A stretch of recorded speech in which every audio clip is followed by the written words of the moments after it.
Phakela umthakathi hayi ndoda manje mina uyangilahlekela.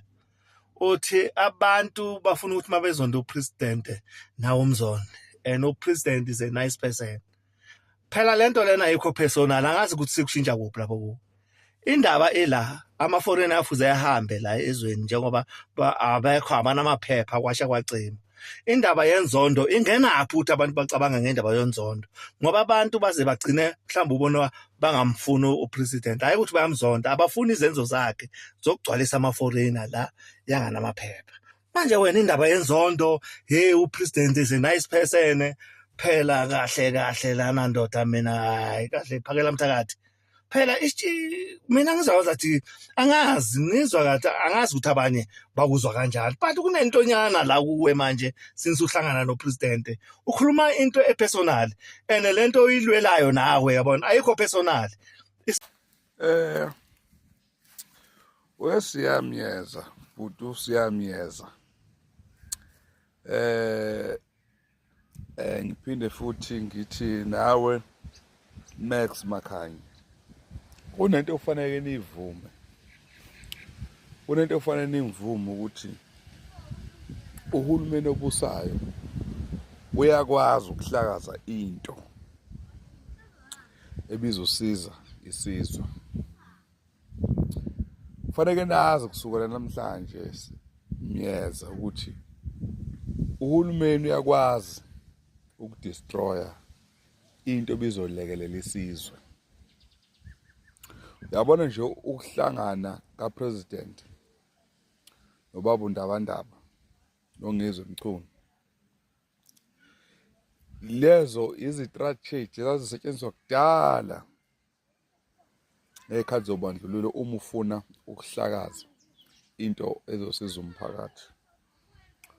Ubaba uNdabandaba nobaba uNgizwe Mchunu umqondo wabo awujulanga kakhulu, abakubonanga ububi ukuthi ungathi kusela usuku olulodwa ukuthi wenze into base kufika umuntu ethi udinga ukuxoxa nawe. Bekade yekeleni ukuxoxa nawe sonke lesikhathi. Isystem ke le esetshenziswa kudala ngekhathi zobaba uChrisani, khathi kudala zobaba uSteve Biko. Kwakuyindlela nje yokufuna ukuthi lento yenzakala ingenzeki. Umbuzo wami nje ngaba nawo ukuthi since imashini mash noma lama mash ade siwahamba umhla 30 Nqamla Juqu ngakini emphakathini ukhona nomehluko. Uma ungekho umehluko ikuphi okukhona? Mina ngakithi umehluko ukhona ukuthi ezitolo kuvaliwe kuphela, okunye hayi angikuboni. Ngomathuba omsebenzi angikuboni. Akukho nje ngaphandle kokuvala isitolo ukuthi angisakwazi ukuthenga isinkwa kade ngisithenga khona. Ngisakwazi ukuthenga airtime, ngisakwazi ukuthenga igrandpa yilokho kuphela. But ngizama ukunivezela ukuthi Max Makhanya but uMax Makhanya fuze ngabe senibonile ukuthi uhulumeni usebenza kangakanani uma ebothi khona into ezosiza iSouth Africa. Ngicela ngime lapho. Hey ngiyayibuza ngiyayiphendula futhi ngiyafisa ukwazi ukuthi lo mhlangano ebenubambe noRamaphosa bengowani yini lene benoyikhuluma noRamaphosa? Nihlangana kanjani nina vele noRamaphosa ekubeni kwayena iSouth Africa ningamdingi? Kwayena uRamaphosa egoloza ukwehla esihlalweni enamacala mangaka nokugebengu ngaka uRamaphosa okulenga phezulu kwakhe. Nina Ngizwe nophakela umthakathi sinethembe kanjani manje oba ayi ngeke sinethembe kanjani manje ukwazi ukuhlangana nomuntu vele obamba iSouth Africa ngobhongwana ngoba phela uRamaphosa ubamba iSouth Africa ngobhongwana. Wena Ngizwe nophakela umthakathi nohlangana noRamaphosa yini lebe nixoxa noRamaphosa ezimfihlo? Hayi ngeke amakhala ke manje na ke ngathi siyawashana ngani ke manje na ke manje ukuthi ke ayi besathi insizwa zakithi nizakahle nina maniphinde nohlangana noRamaphosa ayingeke. Yini lebenixoxa noRamaphosa? Lokho enizobuya senizokutshela abantu ukuthi nikhulume noRamaphosa ayingeke. Waye lo mhlangano ebenubambile ke makade kumele nibambe umhlangano naye uRamaphosa uJacinta ngoba uyena umuntu ebesothemba mayisitshethu bakhulumeni. Wa uJacinta esale ngaphandle mangobese. Waye lo mhlangano enubambile beningawenzi live izwe libuka njengoba kwenziwa lapha koMadlanga silalela ukuthi yini onoyikhuluma. Senizobuya ke nina senizositshela ukuthi nikhulumeni noRamaphosa siyethembe siyithini leyo nto. Ngoba phela siyazi ukuthi ungizwe wasijikela lapha eSouth Africa yonke ithi yovotela iMK ungizwe wajika ungizwe kadeza kahle wajika wahlangana noRamaphosa kwaphela konke futhi ungizwe ade kukhulumela abantu abaxayekile manje phakela umthakathi nawe sathi siyakwethemba nawe futhi ugijima ohlangana noRamaphosa. Hayi bafana bakithi hayi bobhuti bami ayingeke mina nje ayingeke mina ayingeke hayi umuntu ohlangana noRamaphosa mina ohlala noRamaphosa kwanemhlangano eMasithe ayingeke ukumethemba ayingeke ngoba lento esenizositshela yona ayingeke bafana bakithi hlangana uyini uRamaphosa kithi nje eSouth Africa yini esingayithemba nguRamaphosa umuntu ohlala noRamaphosa nje ayingeke bafana bakithi. It irks me, right? Like it's not, I don't like it. But I also understand what Ramaphosa's position and what he's doing. And unfortunately, as much as I hate it, it's also the most genius move I've ever seen. I will admit I'm not at that level of stoicism. Like the level of stoic wisdom that Ramaphosa has is freaking out of this world. To be able to maneuver like this under these circumstances, for me, it's on another level. I'm going to explain what I mean. Let me give you the intro, the context. I can't fault him. The man goes by the book, and it's genius. And that's like I see the move that he has to make. Right. I wouldn't have been wise enough to make the move that he's making. Right. I really, my emotions are too compromised. And your question made me realize that I'm compromised. But let me get into what I actually mean. Let me get to the meat part of what I mean. Let me show you when I say, again, guys, you know my Bibles, right? So we're gonna go through my Bibles for a second. And I'm gonna it's according to the book. I can't fault him. It's genius and it's by the book. I can't say that he's making a mistake. Let me show you what I mean. Once again, Sun Tzu will be our first, right? That book, it's going to be our first book that we're going to explore. Why is Ramaphosa doing what he's doing, right?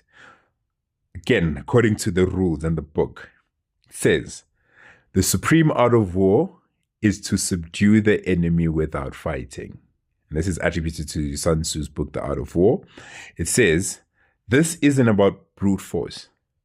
It means the greatest victory comes from breaking the enemy's will strategy. Or, listen carefully, alliances through psychological pressure, positioning, and diplomacy, rendering actual battle unnecessary. As Sun Tzu also said it, to win without fighting is best. Let's continue. Now we're still on Sun Tzu here, and it says the three methods of bloodless victory. Sun Tzu outlines specific strategies to achieve this. It is, number one, attack strategy, not soldiers. It says, undermine the enemy's battle plan before they execute it. If their plan is broken, they have no path forward. If their plan is broken, ergo, Pagelum Tagati Ngizwe, there was June 30. No, there's no June 30. We're canceling June 30. What happened to the plan? We'll leave that there. Attack alliances, not armies. It says, isolate your opponent. If their friends abandon them, their resources dry up and they lose political and material support. Number 3, attack the mind, not the fortress. Use spies, propaganda, and psychological pressure to demoralize leaders and create internal discord. A general who doubts himself or a population that fears its own ruler is already defeated. Stay with me. We'll pick this one up here where it says, politics is war by other means. If you can achieve your political objective at the negotiating table, you have succeeded better than a general who wins a bloody battle, because your treasury is full, your soldiers are alive, and your people aren't grieving. It says the ultimate ethical edge. Why is this the supreme art of war? Because a victory won without destruction preserves infrastructure, human capital, and social order. You don't just beat the enemy, you potentially convert them into a vessel or ally because you spared their life and dignity. That creates lasting peace, not a bitter truce, but that breeds revenge. Stay with me. Now we're moving on to Musashi Miyamoto's Book of Five Rings, also a book on strategy. It says, there's also a spirit of holding long sword but not winning. Okay, the various methods cannot be expressed in writing. It says you must train well. You win battles by knowing the enemy's timing and using a timing that the enemy does not expect. The important thing in strategy is to suppress the enemy's useful actions, but allow his useless ones. I want to also jump to the last one, which is also why I wanted to go into this book. It says, in battle, if you make your opponent flinch, you have already won. Flinching meaning, guys, there's no June 30. Stay with me. Let's continue cooking. Now we're going into the 48 Laws of Power by Robert Greene. Right. He says here, the core principle, this is now law number 2 in the 48 Laws of Power by Robert Greene. He says, he argues that a former enemy, once won over, can be more loyal than a friend. And he says why. Number 1, they have more to prove. They must work hard to demonstrate their newfound loyalty. Gaten Mackenzie, Steenhuisen, Ernest Roots, who's this guy, man, Rolf Meyer. Okay, stay with me. We're still gonna continue, right? Friends are risky. Friends often become spoiled, envious, and prone to betrayal. Enemies expect nothing. A former enemy is grateful for the opportunity, whereas a friend feels entitled to favors. Stay with me. We're still cooking. Now, we're getting into Machiavelli's book, The Prince. All right. It says, a new ruler should actively work to win over those who were initially hostile. Machiavelli argues that former enemies, once pacified with favors and positions, become more reliable than old friends. Says, old friends expect rewards and feel entitled, breeding resentment. Former enemies, however, are grateful for their second chance and will work twice as hard to prove their loyalty. He famously advises that a prince should give former enemies weapons and responsibilities. Gaten Mackenzie, who's this guy? Rolf Meyer, Grunewald, Bossa, who's this? My man. Stay with me. Because a man who owes his new status to you will be fiercely loyal. Stay with me. Now, I just made a comparison using AI between the two, the 48 Laws of Power and and Greene. So Machiavelli, and Robert Greene. It says Robert Greene focuses on tactical manipulation using enemies as tools to keep friends in check. Machiavelli focuses on political survival publicly taking sides to build alliances and converting enemies to secure long-term stability, but destroying them if conversion is impossible. Now you can see why Jacinta was asked that question the other day. If she can move the march to another date. And what did Jacinta say? No, they will not be told when to march. So now she's the one who declared, because she was given a different day to do what she did. But she went against law enforcement. Whew. It's gonna be a sad day. I'm sure it's gonna be a sad day. Bafowethu into ongayazi inkulu kunawe.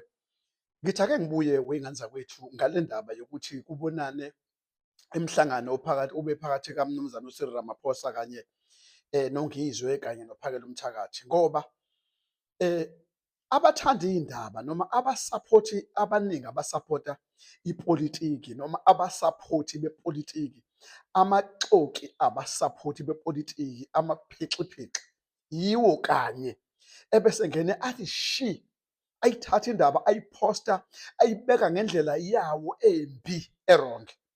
Usephendulile uPhakela Umthakathi, usephendulile umfowandaba, siyabonga mfowandaba, usephendule kahle wacacisa ukuthi lalelani imithingi ebekhona ubeyihambela nje wabiza ukuthi uyambiza uMnumzane uCyril Ramaphosa, njengoba bengengishilo evidweni yami yokuqala ukuthi lalelani lama meeting lawa afike shesha kwathiwa indoda uthi uPhakela Umthakathi bengidlula estandardini ngiphuthuma ngiyasamuye ngajika wathi uyakufuna umongameli, wajika walapho kukhona khona umongameli and ubile ne-meeting nomongameli, wasegcizelela futhi ukuthi kusasa njengoba kuwumhla ka-1 Insizwa Nobunsizwa Foundation uzobe esenza inkulumo yakhe esithangamini esechaza ngomhlangano abe nawo noPresident Cyril Ramaphosa.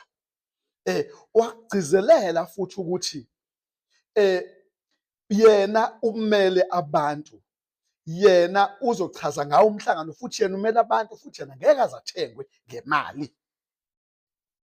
Uze wathi angeke yena alokhuze athengwe ngemali nje nakancane aphinda ayothetha idlozi ebese edayise ngomzabalazo. Amazwi kaPhakela Umthakathi umfowandaba uwabeke namhlanje public lapha lapha bekuphela khona imashi, kade uqale kwakhuluma uMangobese phambi kwakhe uthe mayesekhulumile kwase kungena yena, kodwa useyigcizelile wayibeka udaba ukuthi cha kwenzeke kanje, kodwa ngizobe ngisho ukuthi yini ebekukhulunywa ngayo kusasa ngomhla ka-1 July. So-ke wey'ngane zakwethu anowabheka amaxoki abhizi afuna noma yini ukuthi ahlanganise into esuke ihlangene. Iningi liyabona ububende, uningi liyabona ubumbano, kunabantu abangayifuni nje into enhle noma yinini.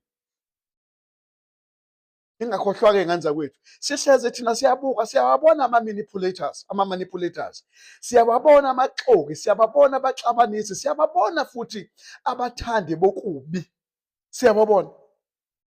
Sithule nje siyabuka ukuthi la khona amaphekela yikhuni, and amaphekela yikhuni amaningi kakhulu yilaba abasapota ama-political parties, nama-political parties abhizi nama-drugs, nama-political parties angenandaba nabantu base-South Africa.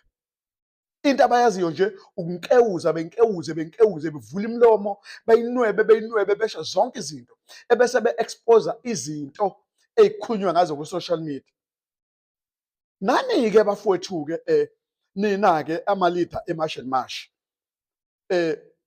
Phakela Umthakathi, Jacinta Mangobese, Ngizwe mkhulu, angayibheka izinto ezofuneka niphendule ngazo lapha kwi-social media, ngoba ezinye vele manje lokho eniyiphendula kwi-social media vele zinidonsela amazinyo abushelelezi vele zinidonsela ukukhuluma and niyasicompromise ngokuthi nijike nijahe ukufuna ukuyobhala kuma-social media. Iyekeni lo nto leyo. No, nikhulile bafowethu. There was no need ukuthi niphendule into ebhalwe abantu abakwi-social media ngey'nhloso zabo ningazi ukuthi bahlose ukuthini. Vese babhala nje ngoba behlose ukuthi bafuna ukungcolisa igama lenu. Vese obasi babo laba bama-political parties bayabakhokhela ukuthi benze ukungcola. Bayabakhokhela ukuthi babheke nje ichashaza elincane. Into abayijahile ukuthi nixabane kungabi bikho ukuzwana phakathi kwaJacinta uMangobese ngizwe uphakela umthakathi. Siyabonga ukuthi uphakela umthakathi usevele obani wathi ngeke nize nibaxabanise, ngeke nize nisixabanise nithanda ningathandi. Wakuveza ngokusobala umfoka ndabandaba ulalele. uMangobese unkosikazi womuntu, angikhulumi naye njalo. Ngikhuluma nomyeni wakhe isikhathi esiningi, angikhulumi naye njalo. Usekuvezile uphakela umthakathi kwakusobala ukuthi akakhulumi njalo nomfazi womuntu. Ngoba uMangobese abantu bebekhohlwa ukuthi uMangobese ungunkosikazi ukaZuma, unkosikazi womuntu.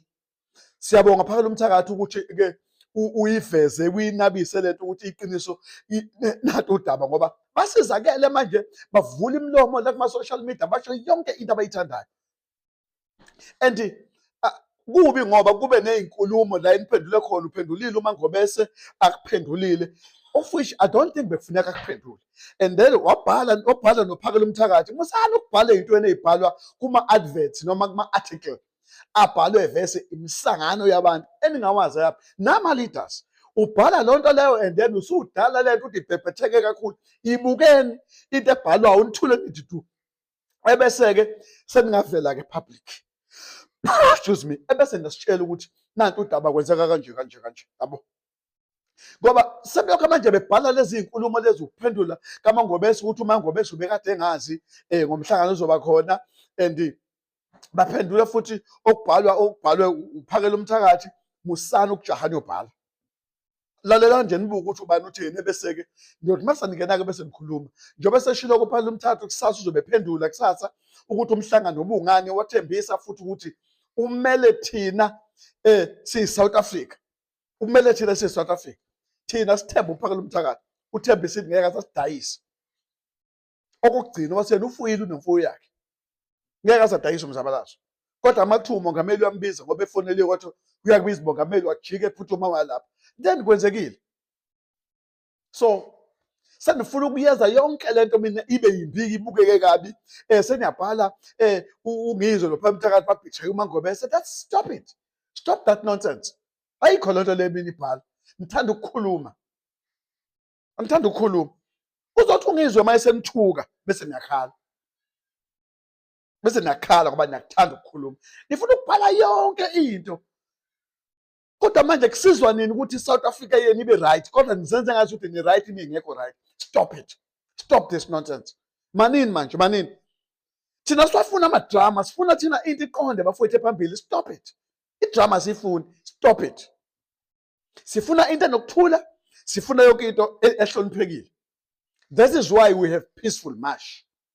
Thank you. So ninophakela umthakathi kusasa anichazele ukuthi umhlangano but kwakhe noCyril Ramaphosa, what was it for? Stop then lokho niphusha ama-agenda angekho. I hope kuzwakalile njalo. Niyangizwa ngithi?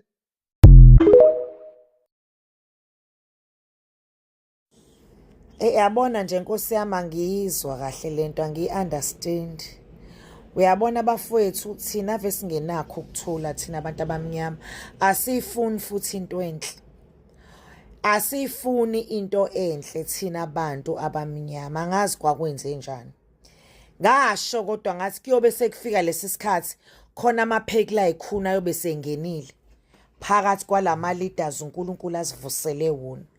Uyabona bafowethu asikho isidingo sokuxokozela kuhanje kwenziwa live kuxokozelwa ngophakela umthakathi noJacinta ukuthi ubani bekufanele enze njani kubani. Into engiyibukayo la lento mawuyizwa ichazwa iya understandeka. Uma uphakela umthakathi ebizwa upresident bekuvele seku late already ikhathi bengo 11 ebusuku.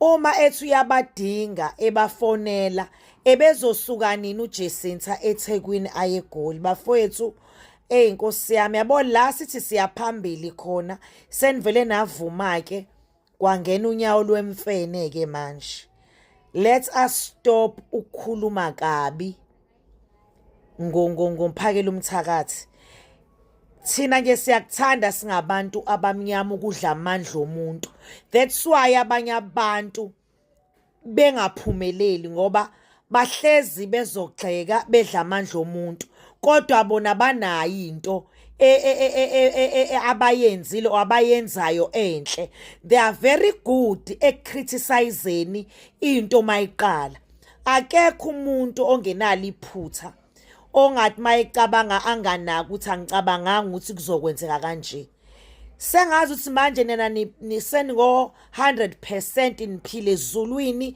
la khona kokuphila abantu aba-honest khona oNkulunkulu musana ukuyenza leyo nto and kunamadoda othi uma uwezwe ekhuluma ubona ukuthi akanawo umgogodlo la kunabantu engamele siba-trust kakhulu futhi abangamadoda abakhuluma over abangakwazi ukulungisa izinto mina ngibhilivele ekuthenini emndenini if noma ngabe kukhona ungaboni ngasolinye kunabantu abaphiwe lento yokuhlanganisa umndeni obaqoqwe kukhulunywe kahle but into esesiyibuka la secriticize uphakela umthakathi musana ukudla amandla omuntu ngalolu hlobo bafethu musana ukudla and labantu abadla amandla omuntu yilabantu abangenanto abayenzayo noma bayenzile esile they are very good ekukhulumeni kakhulu thina siyabona singabantu ukuthi lento ebisiqalile izokwenzeka but manje ngoba senifuna ukuthi kube khona amaqembu kube khona lika Jacinta kube khona lika Phakela umthakathi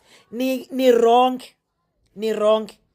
wrong hayi lana nje ngiyafisa ukuthi uNkulunkulu enze umusa bangabavumela abantu uJacinta noPhakela umthakathi ukuthi babaxove ngoba oxovile sebeyavela ubezwa ngisho bakhulu and into very besede ebhlungu ababadala abantu abakhuluma kabi ngabanye abantu uma ungathi nje yena ke kuvela obalithiwa kwenzani emphakathini akazenze lutho qhamuka nje nezwi lokuzochitha destroy no criticize konke lokho asingabisavuma ke manje yabona ufuna ukubuka into uma kukhona la iyakhona wobona ngokuthi uSathana iattack afuna abantu azobasebenzisa uSathane ezodestroya aka destroy ngayo uqobo lwakhe yedwa ufuna umuntu azongena kuya destroy ngayo as much as kwenzekile ke lokho kubhlungu siyazi ukuthi thina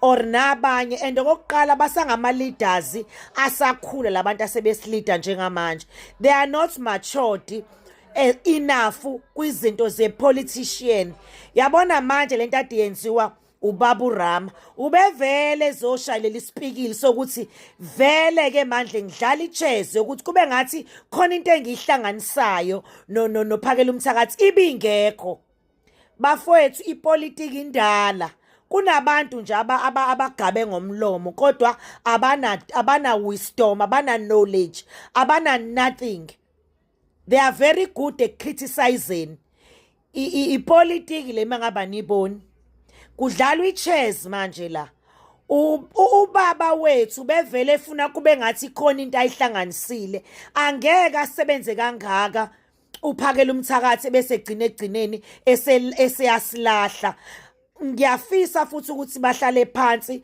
beno Jacinta babonisana abangabisavuma ke manje yabona make bavuma bahlukaniswa yithina singabantu kobe kuphelile ngathi kobe kuphelile niyongikhumbula one day sikhumbula ukuthi into mayiqala inhle ngeke relax uSathane uzozama ngawo wonke amandla akhe siyazi ukuthi uSathane iplan yakhe yokuntshontsha ebese ya destroya ebese yabulala uqalile uSathane ufuna ukudlala ichess yakhe sikhumbula ukuthi abantu esibhekene nabo emandleni obumnyama they are very powerful emandleni obumnyama akudingeki uze nje ngobuso noma ngomlomo kufuneka sibe nama-strategies esizolwa ngawo ahlukene in the realm of the spirits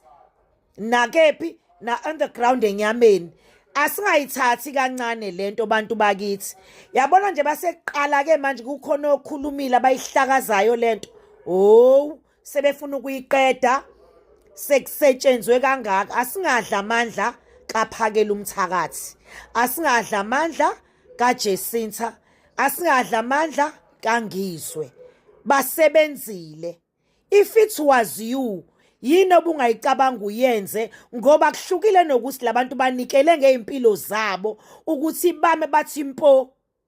Hayi bafethu, ngiyacela nje kunalamadoda ovela uwabona kukhuluma kakhulu awakathi ukwehlisa kancane. Yabona makukhuluma indoda afuna ukukhuluma into eqondile, hayi into eqojeme.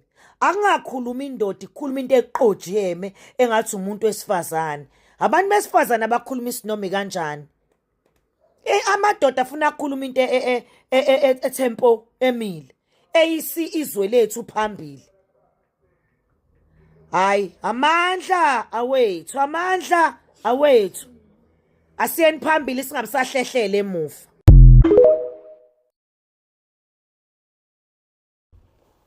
Ngazothi ngibingelela ngesembe lapha. Ngiyazi ivideo yami izoba yinde nanoma kuthiwa nesifiso sokuthi mhlawumbe bemfishane.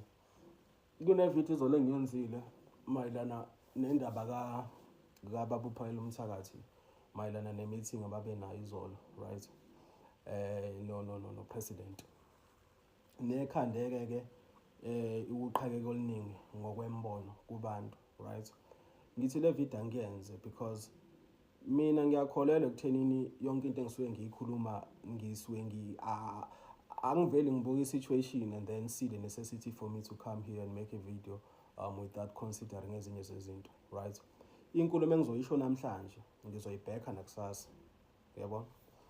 Into efika ibe inkinga neyinkinga kimi njengamanje njengomhlali waseNingizimu Afrika ofully behind oyisupportayo i-movement ye-March and March, nanokuthi abokufika abakulelizwe ngokungemvume kumele kube ukuthi bayahamba. Lokho nje ayikho into ongangichazela yona, ngiyakusupporta ngomunye wabantu abathi abahambe, right?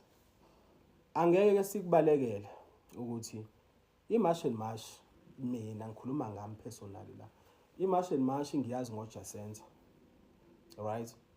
Ngazi ukuthi mina uyena mphathi noma uyena msunguli we-March and March, right? Ukufika koBaba uMphakela uMthakathi noNgizwe kubafike njengabantu abazolekelela ba-amplifier i-movement yanesisindo yankulu ngalendlela enkulu ngayo njengamanje, right? The question is, kuwumqondo ophilayo yini ukuthi ufikile kwi-March and March yami uzongilekelela ngoba nawe mhlawumbe usukhathele ngempela abantu bokufika wazowenzani, wazo-add value kini kwi-movement yami. Should we then now have meetings? Uma sekumele kube nama-meetings, kuwumqondo ophilayo yini ukuthi kuzoba ne-meeting ezobanjwa mina njengomsunguli we-movement ngingabi bikho futhi ngingabi aware, ngingatshelwa lutho ngalowo meeting leyo, bese kuthiwa ngizothola i-briefing kanye nabantu sekutshelwa wonke umuntu ukuthi leyo meeting uyimayelana nani? Ngelanga la izolo uBaba uPhakela uMthakathi did mention ukuthi akakwazi ukukhuluma noJacinta ngaso sonke isikhathi because uyaqonda ukuthi uwumfazi womuntu. Siyakunderstanda futhi lokho njengomuntu okhulele kwaZulu, siyakuhlonipha lokho, kuyiliqiniso vele. But you need to understand ukuthi labantu laba mangathiwa kunendlela yokuxhumana abaxhumani ngokwe-relationship noma mhlampe ngento engahli ikhombe ukuthi kukhona umuntu onenhloso ezithile ngomfazi womuntu. Into ebaxhumanisayo in most cases yiyo le situation esihlangene ngayo siyiningizimu njengamanje, indaba ye-March and March. Ukubalulileke lokwakuchaza futhi ukuthi isona zathi esenza ukuthi angasiboni isidingo sokuthi amfonele. Kulungile. Uma kwi-briefing yakhe esethi akazange asibone isidingo soku-aletha uJacinta noma uMangobese simply because umongameli noma umengameli uRamaphosa ucele yena siqu sakhe yedwa ukuthi ufuna ukukhuluma naye noma ufuna ukuba ne-meeting naye, right? The question is, wena unesikhundla yini kwi-March and March? Uma-ke fine kunesikhundla noma kuyi-representative ye-March and March-ke ngandlelana thizeni kulungile. Ngicabanga ukuthi ubaba uPhakela Mthathu waziwa umhlaba wonke njengamanje. Ayilikho izwe la angaziwa khona. Akaziwa njengomuntu wathi umnsizwa waTwati Foundation, akaziwa ngayo njengomuntu obehind leyo nto, waziwa njengomuntu ongumholi we-March and March. Uma sekuba ne-meeting no-government, kuyo yonke lento eyenzakalayo lesiqukuthwane esikhona la eNingizimu Afrika njengamanje, umuntu onempendulo zayo yonke le nto leyana uye vele upresident wethu. So wena ufuna ungitshela ukuthi uma senitholile i-attention ka-government noma i-attention ka-president, you don't see the necessity and the need for you to notify the person that you are claiming to be supporting. Uma ngabe they joined the March and March simply because bafuna ukuthi kube ukuthi basupporta noma baseka uJacinta, ayikho meeting okumele kube ukuthi iyabanjwa uJacinta engekho, noma ngakuthi uyabanjwa engekho but akumele kube ukuthi akekho aware of the meeting leyo. Mina ivideo engiyenza izolo was for me to address ukuthi akufikanga kahle njenge South African citizen ukuthi mayebuza uJacinta on a national TV ukuthi was she aware of the meeting that was held yesterday by ama-associated March and March, right? What akekho aware? Uyazi ukuthi bekhulunywa ngani? Akazi. So wena ngokwakhe ukukubuka njengoba ubhala lama comment owabhalayo, kuyawakha nomqondo ukuthi wena ungafika uqale something ngifike mina ngizokulekelela kuleyo nto. Bese uma sesitholile i-attention yomuntu okumele kube ukuthi ulungisa yonke le nkinga esinayo la eNingizimu Afrika, usuyobamba wedwa leyo meeting leyo. Angazi nangelilodwa ilanga ngathi mina ubaba uPhakela Mthathu uyilixoki. La sikhuluma ngephutha elenzakele. Namanje nengenza ukuthi lento ngisibone isidingo sokwenza le video simply because kuma clips engiwabonile because angiyibona ngibriefing yonke iphelele. Kuma clips engiwabonile uchaze ngendaba insizwa or something of that nature organization, wasephinda futhi mention ukuthi ufoneliwe kwathiwa kufuneka yena siqu sakhe. Akushuwa ukuthi ufuna uJacinta, that's what he said. Wathi futhi beyobe wenza elikhulu iphutha ukuthi ethi mayebizwa yedwa bese ezofika nomunye umuntu, but ukwazile ukufika nobaba uNgizwa. Kulungileke bekufuneka yena siqu sakhe. Ubaba uPhakela Mthathu ufuneka nje isiqu sakhe simply because waziwa njengokuthi uyilungu le-March and March, uyena futhi oyishoshovu mhlawumbe esikhulu kwi-March and March. So wena awusiboni isikhala nonto eyiliphutha ukuthi ungabusamnotify umuntu omsupportayo, kodwa usuyitholile i-attention yalo muntu okumele kube ukuthi ulungisa yonke le nkinga esinayo la eNingizimu Afrika. Phela ngokwami ukubona mina ngikholelwa ukuthi uRamaphosa ungqingetshe kwayo yonke le nkulumo lena lesi simo esikhona njengamanje eNingizimu Afrika.